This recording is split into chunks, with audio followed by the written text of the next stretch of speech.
오늘이 서성의 주일인데 서성의 주일날 양육 교과서와 같은 데살로니가 전서를 나누게 되었습니다.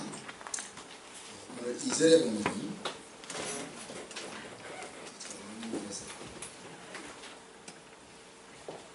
우리가 너희 무리를 위하여 항상 하나님께 감사하고 기도할 때 너희를 말하면 그랬는데 이 2절만큼 서성을 향해서 줄 수 있는 최고의 선물이 없다. 우리를 가르쳐 주신 선생님에게 감사와 기쁨이 넘치게 해줄 수 있다면 사실 그것은 가장 큰 선물이라 그렇게 생각하면서 같이 말씀을 나눌 수 있기를 바랍니다. 이제 한 주일 동안 우리가 데살로니가 전서 1장부터 5장까지 읽었는데 그 중에서 말씀을 전하려고 하니까 말씀 전할 거가 너무 많아요. 그래서 설교를 준비하는데 부담이 많이 없어진 것 같아요. 하고 싶은 말이 너무 많아요. 그 중에서 오늘 1장 부분만 나눌 수 있도록 바랍니다. 마게도냐 교회는 알렉산더 대왕이 이 도시를 점령하고 그 도시가 너무 멋있어서 자기 이복 누이의 이름인 데살로니가라는 이름으로 도시 이름을 바꾸었고 그런 지금 상업이 번성한 전략적인 요충지로서 그곳에까지 유대인이 살고 있었습니다. 바울이 두 번째 전도 여행을 떠났을 때에 이 데살로니가에 교회가 개척되었습니다. 그런데 유대인들이 핍박해서 바울과 그 일행은 베레아로 도망가게 되죠. 그래서 3주 동안만 체류했던 곳이 바로 데살로니가 교회입니다. 그러니 영적 아비이 된 서성된 바울의 마음은 애잔함이 있었던 거죠. 자기가 쫓겨갈 정도의 신앙적인 풀무원지와 같은 토양에서 성도들이 신앙생활을 해야 된다 하는 것들을 생각할 때 서성의 마음속에 큰 안타까움이 있었던 것이 바로 이 데살로니가 지역입니다. 그러니까 바울은 이 데살로니가를 향하여 특별한 생각들을 가질 수밖에 없었겠죠. 그래서 데살로니가에 보낸 편지는 아까 제가 말씀드린 것처럼 양육의 교과서와 같은 그런 편지가 됩니다. 사람을 세우는 일이 바로 영적인 지도자들이 해야 될 일이죠. 그래서 에베소서 4장 12절에 보면은 영적 지도자가 해야 될 일은 성도를 온전케 하는 일이다. 성도를 온전케 한다는 것은 영적으로 어른이 되도록 잘 키우는 일이다. 어른이 된 것을 어떻게 알 수 있느냐? 봉사의 일을 하는 것으로 알 수 있다.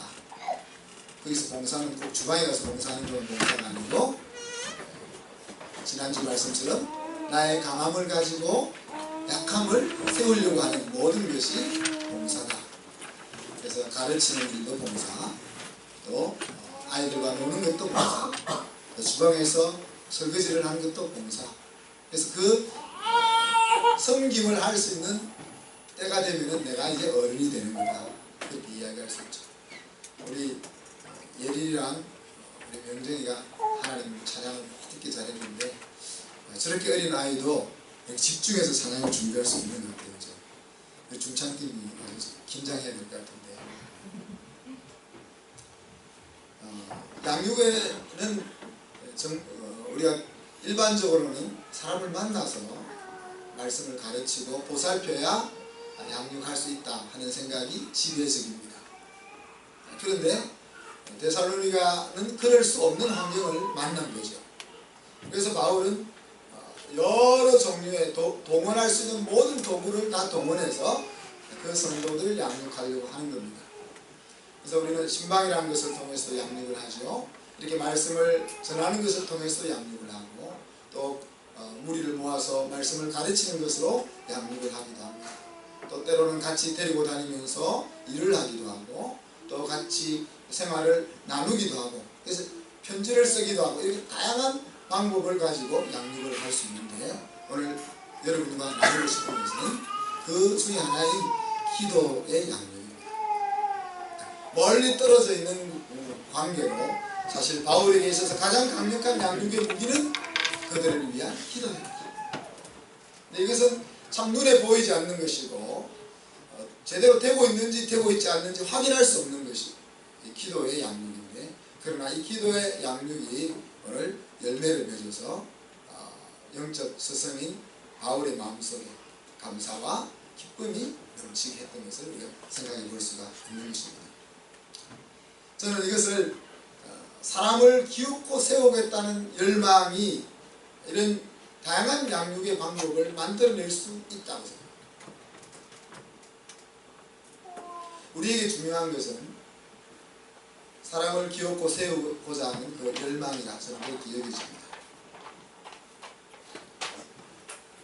이것은 내가 그리스도의 사랑을 충만히 깨닫고 하나님께서 나에게 베풀어 주신 은혜가 내 심령 속에 넘치게 될 때 가지게 되는 마음입니다.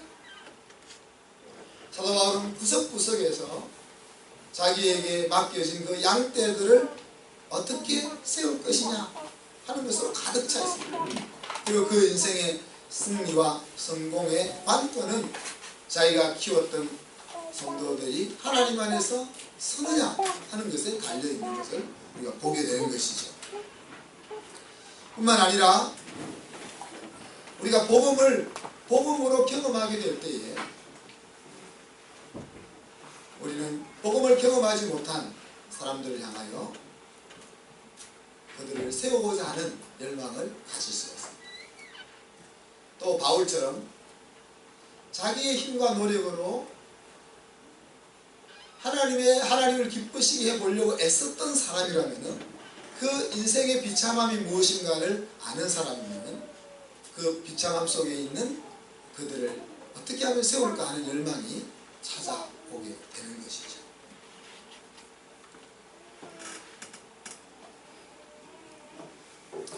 이런 열망을 가지고 바울은 데살로니가서에서 두 가지를 이야기를 했습니다. 양육을 하는 데 있어서 저절로 먹여 키운 어미같이 라는 말과 또 아비의 훈계로 그런 두 가지 말로 양육했음을 우리에게 보여줍니다. 우리가 엄마들이 젖을 먹이면서 아이를 키울 때는 감기약 하나 먹는 것까지 신경을 써야 되잖아요. 신경을 써야 되고 또 우리의 엄마의 마음이 까칠해지면 그것이 아이에게까지 전달되어지니까 사실 이 젖을 먹여서 키우고 있는 엄마의 그 양육의 시간들은 많은 에너지와 신경이 쓰이는 시간입니다. 그런 보살핌 때문에 이제 아이들이 크면은 엄마의 품을 그리워하는 거죠. 또 그렇지만 이 아비의 훈계가 없으면 그래서 끊어주는 것이 없어지는 거죠. 아이들은 저렇게 이쁘고 착하고 한 것만 아니고 때로는 저기 누구 닮았나 할 정도로 왕고식을 피울 때가 있잖아요. 그때는 끊어줘야 되는데 그 역할을 해야 되는 것이 아비의 훈계인 거죠. 그래서 이 아비의 훈계와 어미의 보살핌은 다 한 가지로 사랑이라는 그 베이스 속에서 흘러나오게 되는 것입니다. 이런 것들을 통해서 바울의 심령 속에 기쁨과 감사가 흘러나왔다 그랬죠. 오늘 성경은 바울의 마음속에 기쁨과 감사가 흘러나오게 한 두 가지를 이야기합니다. 하나는 3절에 나와 있는 것 믿음의 역사와 사랑의 수고와 소망의 인내가 자기의 영적인 자녀들에게서 발견할 수 있었다 하는 것이죠. 또 하나는 7절에 보면은 우리와 주를 본받는 자 된다 됨으로 그런 표현이 나옵니다. 그래서 데살로니가 성도들이 바울을 본받는 자 되었고 또 예수님을 본받는 자 되었다 하는 이것이 바울의 마음속에 기쁨과 감사를 넘치게 했던 것이죠. 믿음의 역사는 무엇입니까? 믿음이 일을 하는 것이다. 하나님을 향한 믿음이 일을 만들어냈다는 거예요. 일을 쳤다는 것이 아니고 일을 만들어냈다. 목사님께서 일을 쳤네, 그게 아니고 일을 만들었다는 거예요. 믿음이 만들어내는 일들은 어떤 것이 있습니까? 내가 지금까지 살았던 내 인생이 문제가 있었고 이제 그리스도 안에서 새롭게 인생을 출발하겠다, 그 마음을 가지는 것이 믿음의 역사죠. 그죠? 하나님이 기뻐하는 삶을 내가 추구하겠다 하는 다짐을 가지는 것이 믿음의 역사죠. 병든 자를 위해서 기도할 때 그 병든 자가 나음을 입는 것이 믿음의 역사죠. 내 심령에 아픔이 있는데, 상처가 있는데 그 상처가 사라지는 것이 믿음의 역사죠. 이걸 이야기하자면 하루 종일 가야 되겠죠. 그러니까 하나님을 향한 신앙이라는 것이 그냥 관념에 머물러 있는 것이 아니고, 책상 속에 머물러 있는 것이 아니고, 실제 자신의 우리의 삶 가운데서 우리의 삶의 필요의 현장 속에서 일을 하기 시작합니다. 데살로니가 교회에 어떤 믿음의 역사들이 일어났는지 우리가 하나하나 구체적으로 살펴보려면 데살로니가 전 후서를 하나하나 다 해석해야 되겠지만 오늘 그것을 이야기하고 싶은 마음은 없고, 그들의 마음속에 가지고 있는 신앙이라는 것이 그냥 종교적인 관습으로 머물러 있지 아니하고 실제 그들의 삶의 에너지를 불어넣는 그런 일들이 일어난다. 아멘. 그러니 영적 아비의 마음속에 감사가 있는 거죠. 아멘. 두 번째는 뭐라고 했습니까? 사랑의 수고라고 했습니다. 믿음의 역사가 뒤를 따라오게 되는 것이 이제 사랑의 수고죠. 우리가 계속 반복해서 이야기하는 것은 사랑이라는 것은 추상적이고 감성적인 언어지만은 표현은 반드시 구체적인 행동으로 드러난다는 거죠. 엄마들이 자식을 사랑하기 때문에 새벽 일찍 일어나서 밥을 하고 아이들을 먹이는 게 아니고, 아무로 때우는 엄마들은 양심이 좀 질릴 수 있겠지만, 엄마가 사랑을 하기 때문에 아이들이 힘들어할 때 그 아이들을 얼싸안고 기도하기도 하며 그 마음 아파하는 거 아니겠어요? 남편들이 직장에 나가서 싫은 소리 들어가면서 또 때로는 실력이 부처가 마음에 스트레스를 받으면서 그렇게 집에 오면 알아주지도 않는 아내와 아이들을 바라보면서 그렇게 수고하는 이유가 어디 있어요? 사랑하기 때문에. 그래서 우리가 사랑한다는 말로 표현 안 하면 잘 이해하지 못하는 안타까운 세대에 우리가 살고 있지만, 그래서 사랑은 사랑에 그렇게 표현하는 것이 아닌 거예요. 어제 결혼식에 가보니까 사랑을 자꾸 표현하라 그러는데, 저는 사랑한다고 말하는 사람 좀 수상하다고 생각해요. 말로 때우는 거예요. 사랑한다는 것은 말로 하는 거 아니라고 생각해요. 말로 하는 게 아니고 행동으로. 사랑하니까 아내가 힘들 때 같이 설거지 해주고, 남편이 힘드니까 남편을 위로해주고, 아이들과 함께 놀아주고, 같이 영화도 보러 가고, 또 나는 싫지만 같이 커피도 마시고, 내가 싫어하는 것을 따라가지고, 이것이 사랑이잖아요. 그죠? 근데 그걸 꼭 나 당신 사랑해 그 간지러운 소리를 들어야 사랑을 하는가. 오늘날 시대가 그렇다고 하는데 사랑한다는 말만 자꾸 하는 사람은 수상합니다. 근데 하는 행동 속에 사랑이 담겨서 나타나야 되고, 그 행동이 사랑으로 느껴져야 됩니다. 사랑을 말로 표현하지 말고 상대방이 저 사람이 나를 사랑하는구나 하는 것을 느껴지게 하는 거죠. 근데 그런 사랑의 수고가 교회 속에 있었다. 특별히 초대교회는 물질적으로 가난한 교회였습니다. 세상에서 힘든 삶을 살다가 주일이 되면 오는 곳이었습니다. 그러니 그곳 사실 기뻐할 수 없는 상황이고 감사할 수 없는 상황이고 즐거워할 수 없는 그런 환경 속에 노출되어 살던 성도들이 교회에 와서 힘을 얻는 것이에요. 세상에 나가서는 주인 밑에서 하인으로 살기도 하고 가난한 자로 살면서 마음이 힘든, 그러나 교회에 오면 교회에 오면은 내가 적게 가진 것 때문에 위축되지 않고 교회 와서도 주인을 주인이라고 부를 이유가 없이 같은 하나님을 믿는다는 그 한 가지 이유로 형제 자매로 부를 수 있고 같은 식탁에서 식사를 할 수 있는 그런 곳이 교회였다는 거예요. 그러니 그곳에서 이 사랑의 수고는 얼마나 큰 힘이 되겠느냐. 빌레몬서에 보면은 바울은 빌레몬을 향해서 이렇게 얘기했습니다. 네가 한 그 사랑의 수고 때문에 성도들과 내가 큰 위로를 받았다. 그렇게 표현했어요. 그런 사랑의 수고가 교회 공동체 속에 흘러 넘쳤다.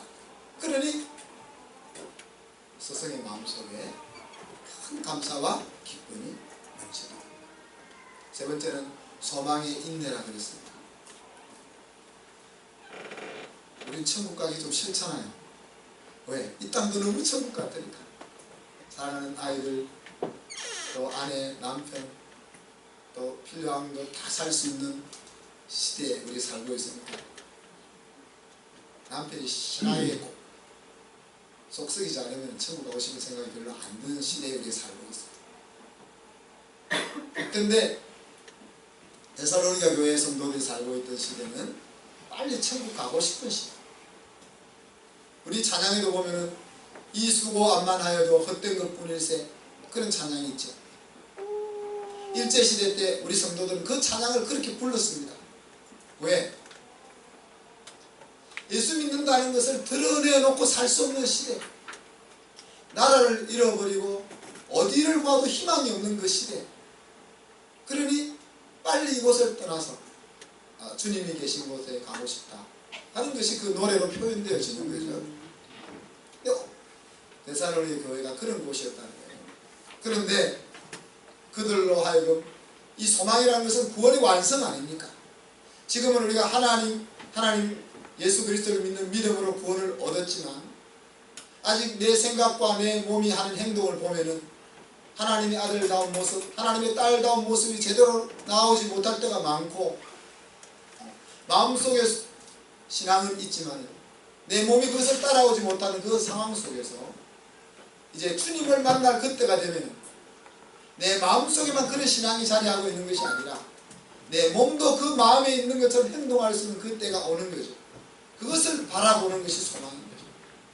근데 그것을 바라보는데 필요한 것은 무엇입니까? 인내는 거죠. 그렇지 않습니까? 여러분 고치고 싶은 것 있잖아요. 고치고 싶은 게 잘 고쳐집니까? 고쳐야 되겠다고 마음은 먹지만 그래서 우리가 이를 악물고 주를 의지하면서 그 길을 가는 거죠. 근데 이런 믿음의 역사와 사랑의 수고와 소망의 인내가 교회 성도들 가운데서 풍성하니까 그 교회는 이 땅에 있는 천국과 같은 것이었습니다. 그래서 바울은 너희들의 그 소문이 온 유럽 전역 아시아와 유럽을 다 퍼졌으니까 내가 더 이상 할 말이 없다. 그렇게 오늘 보고를 하고 있는 것입니다.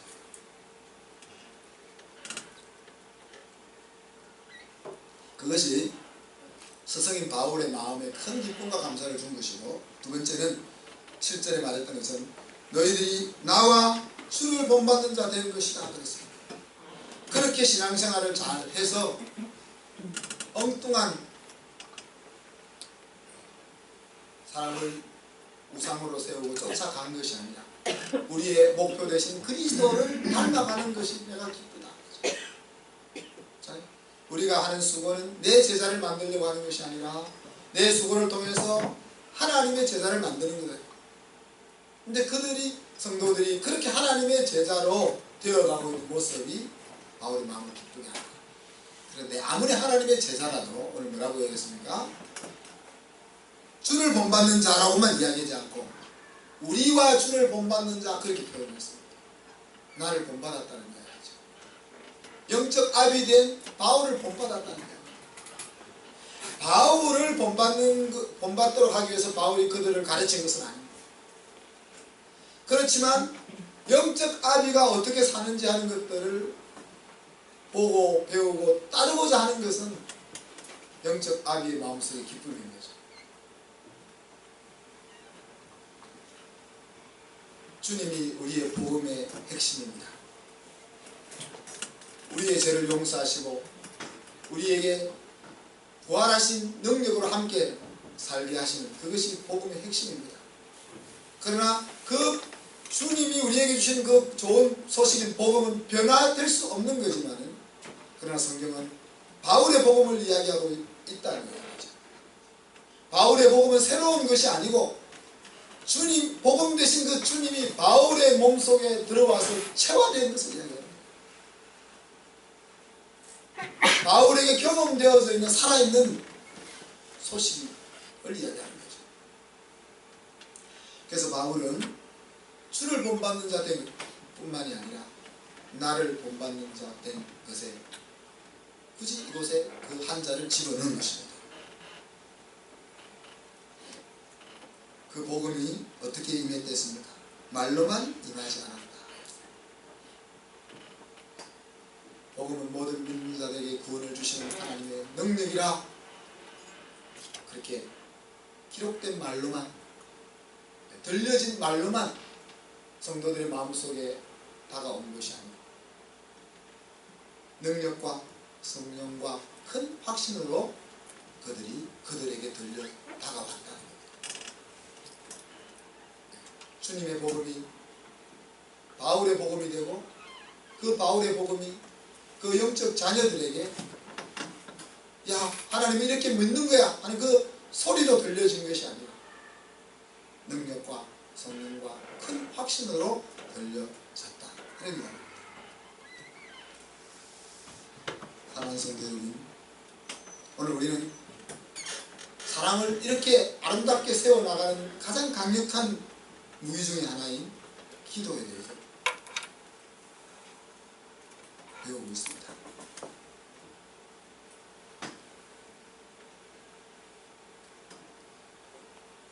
여러분들이 여러분의 자녀를 양육할 때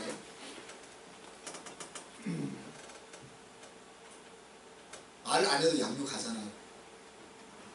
밥 주고 또 사랑도 주고 필요한 것들 다 공급하잖아요. 그렇게 한다고 제대로 된 양육은 아니다. 자,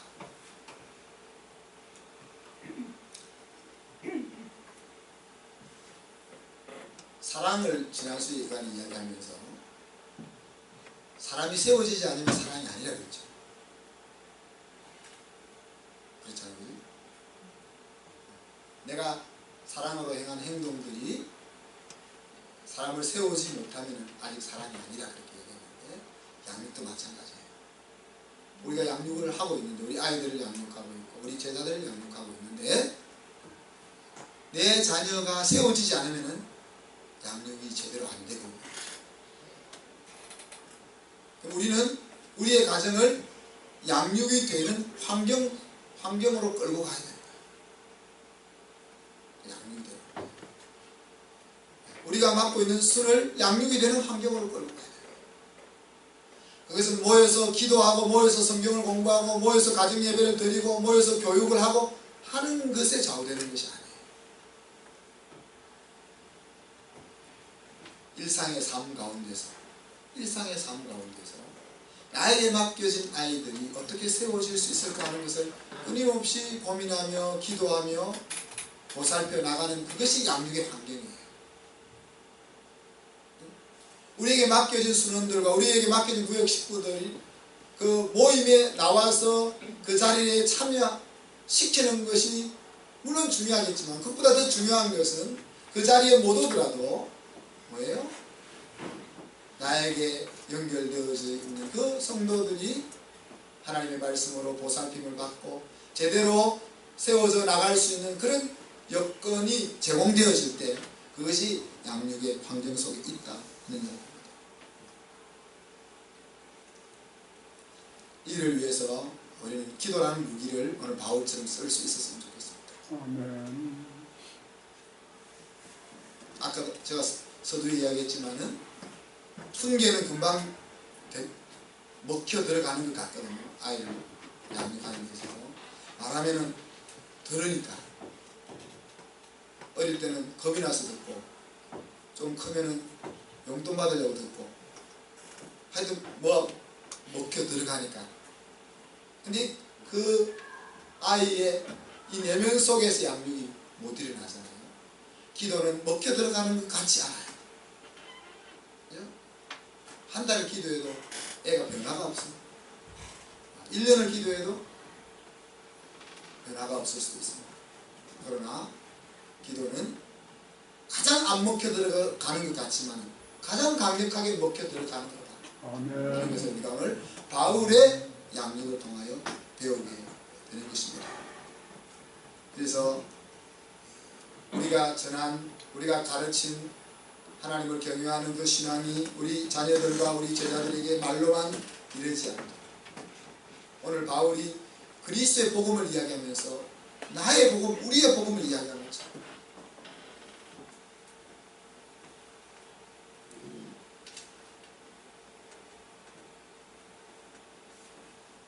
그래서 우리 아이들에게, 우리 제자들에게 나의 복음을 보여줄 수 있어야 하는 거죠. 그리스도의 복음이 내 삶 속에 녹아들어서 나의 복음으로 우리 아이들에게 보여질 때 그 복음은 또 우리 아이의 복음이 되는 거죠.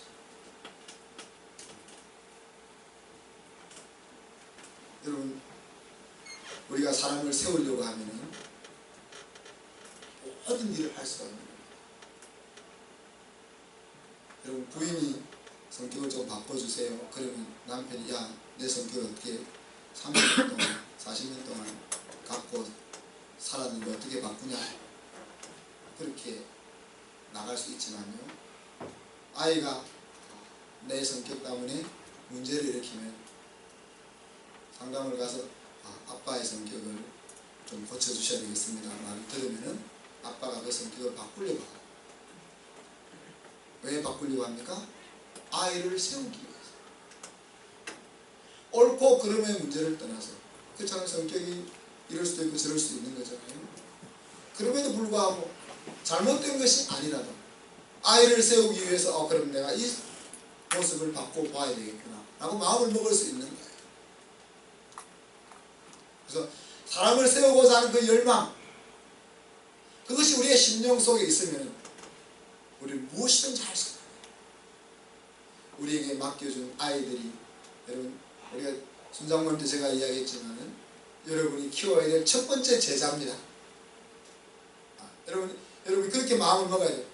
나에게 주어진 이 아이는 내가 처음으로 키워야 될, 삼아야 될 첫 번째 제자다. 그래서 하나님의 제자로 잘 세워놓는 것이 내가 해야 될 첫 번째 사명입니다.